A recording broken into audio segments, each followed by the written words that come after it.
Hi friends. Jaganmohan Reddy గారు 2019 సంవత్సరంలో ఎలక్షన్లో భారీ మెజారిటీతో 151 సీట్లతో జగన్మోహన్ రెడ్డి గారు గెలిచారు. గెలిచిన తర్వాత పాదయాత్ర చేస్తూ ఏమైతే హామీలు ఇచ్చాడో ఆ హామీలన్నీ నెరవేర్చాడు. అమ్మ ఒడి అన్నాడు, అమ్మ ఒడి ఇచ్చేశాడు. పింఛన్ అన్నాడు, పింఛన్లు ఇచ్చేశాడు. రైతు భరోసా అన్నాడు, రైతు భరోసా కూడా ఇచ్చేశాడు. ఇన్ని చేసినా కానీ జగన్మోహన్ రెడ్డి గారు 2024 సంవత్సరంలో ఘోరాతి ఘోరంగా ఓడిపోవడానికి కారణం ఏంటో మనం ఇప్పుడు తెలుసుకుందామా ఫ్రెండ్స్. జగన్మోహన్ రెడ్డి గారు ఓడిపోవడానికి కారణాలు మన ఆంధ్రప్రదేశ్ రాష్ట్రానికి రాజధాని లేకపోవటం ఒక మైనస్ పాయింట్ అనే చెప్పుకోవాలా. జగన్మోహన్ రెడ్డి గారు గెలిచిన తర్వాత ప్రజల వద్దకు రాకుండా కారుల్లో పోతా పరదాలు కట్టుకొని పోవటం ఇదొక మైనస్ పాయింట్. అసలు ప్రజలు ఏ విషయం మీద ఇబ్బంది పడుతున్నారు అని తెలుసుకోకపోవడం కూడా ఇదొక మైనస్ పాయింటే అని చెప్పుకోవాలా. ముఖ్యంగా మనం చెప్పుకోవాల్సింది ఏమిటంటే వాళ్ళ అమ్మని వాళ్ళ చెల్లెల్ని ఇంట్లో నుంచి బయటికి పంపించటం ఇది పెద్ద పార్టీకే పెద్ద మైనస్ పాయింట్ అయింది. జగన్మోహన్ రెడ్డి గారు పాదయాత్ర చేస్తూ హామీలైతే ఇచ్చాడు. అధికారంలోకి వచ్చిన తర్వాత హామీలన్నీ నెరవేర్చాడు. కానీ మన ఆంధ్రప్రదేశ్ రాష్ట్రానికి రోడ్లు వేయటం మర్చిపోయాడు. రోడ్లు వేయకపోవటం మూలన చాలా యాక్సిడెంట్లు అయినాయి, చాలామంది జనం చనిపోయారు కూడా. రోడ్లు వేయకపోవటం కూడా ఇదొక పెద్ద మైనస్ అనే చెప్పుకోవాలా. అసెంబ్లీలో ప్రతిపక్ష హోదాని మీ ఎమ్మెల్యేలు మొత్తం ఘోరాతి ఘోరంగా తిడుతున్నా కానీ ఒక నాయకుడు అయి ఉండి నువ్వు మౌనంగా ఉండటం కూడా ఇదొక మైనస్ పాయింటే. ఇప్పటికైనా కళ్ళు తెరిచి జగన్మోహన్ రెడ్డి గారు వచ్చే ఎలక్షన్లో మనం ఎలా గెలవాలా, ప్రజల దగ్గరికి మనం ఎలా వెళ్ళి వాళ్ళ సలహాలు తీసుకోవాలని ఆలోచించాలి జగన్మోహన్ రెడ్డి గారు.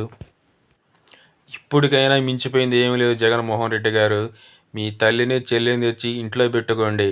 మీ చెల్లెళ్ళకి రావాల్సిన వాటా మీ చెల్లెలకి ఇచ్చేయండి.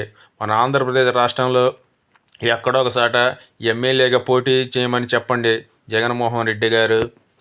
మీరు ప్రెస్ మీట్లు పెట్టి ఏయో మాట్లాడుతూ ఉంటారు. ఎవడో స్క్రిప్ట్ రాసిస్తాడు, దాని ప్రకారమే మీరు చదువుతూ ఉంటారు. అసలు ఈ స్క్రిప్ట్లో ఏం రాసి ఉంది, మనం ఏం చదువుతున్నాము, ప్రజలు ఏం వింటున్నారనే అవగాహన కూడా లేకుండా పోయింది సార్.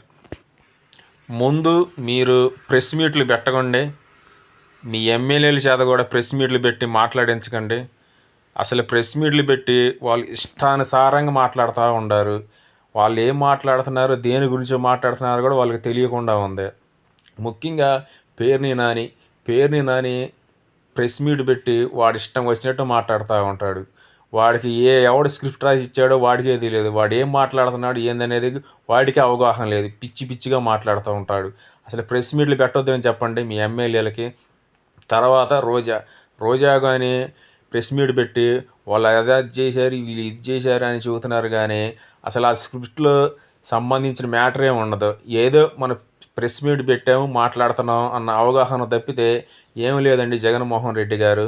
అసలు ప్రెస్ మీట్ని పెట్టడం మానేసి ప్రజల్లోకి రండి. అంబటి రాంబాబు ప్రెస్ మీట్ పెడతాడు. అసలు వాడు ఏం మాట్లాడుతున్నాడో, దేని గురించి మాట్లాడుతున్నాడో కూడా వాడికే తెలియదు. ఏదో ప్రెస్ మీట్ పెట్టాము, విలేకరులందరూ వచ్చారు, మాట్లాడాలా అన్నట్టుగానే మాట్లాడుతూ ఉంటాడు. కానీ వాడు చెప్పే మాటలకి ప్రజలకి అసలు ఏ పొంతన ఉండదు. మరి అసలు ఎమ్మెల్యేలను పెట్టుకొని నువ్వు 2029లో ఎలా సీఎం అవుతావో నీకే తెలియాలా జగన్మోహన్ రెడ్డి గారు. ఇలా ప్రెస్ మీట్లు పెట్టి తలా తోక లేకుండా మాట్లాడుతూ ఉంటే మీ మీద ఉన్న గౌరవం కూడా పోతుంది. 2029 సంవత్సరంలో మీరు సీఎం కాదు కదా, మీ పులివెందుల సీటు నువ్వు తప్పితే ఈ ఆంధ్రప్రదేశ్ రాష్ట్రంలో ఇంకెవడు గెలవలేడు. ఇది మటుకి గుర్తుపెట్టుకో జగన్మోహన్ రెడ్డి గారు. ఇప్పటికైనా పోయింది ఏమీ లేదు. మీరు పాదయాత్ర చేసి ప్రజల దగ్గరకు వచ్చి నమ్మకాన్ని కలిగించండి అని జనాలందరూ కోరుకుంటున్నారు. నువ్వు మళ్ళీ జనంలోకి రావాలా, జనంలోకి వచ్చి ప్రజల సమస్యలు తీర్చాలా అని ప్రజలు చాలామంది కోరుకుంటున్నారు జగన్మోహన్ రెడ్డి గారు. ఆంధ్రప్రదేశ్ రాష్ట్రానికి జగన్ మళ్ళీ సీఎం కావాలని ఎంతమంది కోరుకుంటున్నారో అంతమంది కామెంట్ చేయండి ఫ్రెండ్స్. ఏది ఏమైనా జగన్మోహన్ రెడ్డి గారు ఈసారి గెలవాలని చాలామంది కోరుకుంటున్నారు. ఇది ఫ్రెండ్స్ వీడియో. వీడియో నచ్చితే లైక్ చేయండి, సబ్స్క్రైబ్ చేయండి ప్లీజ్ ఫ్రెండ్స్.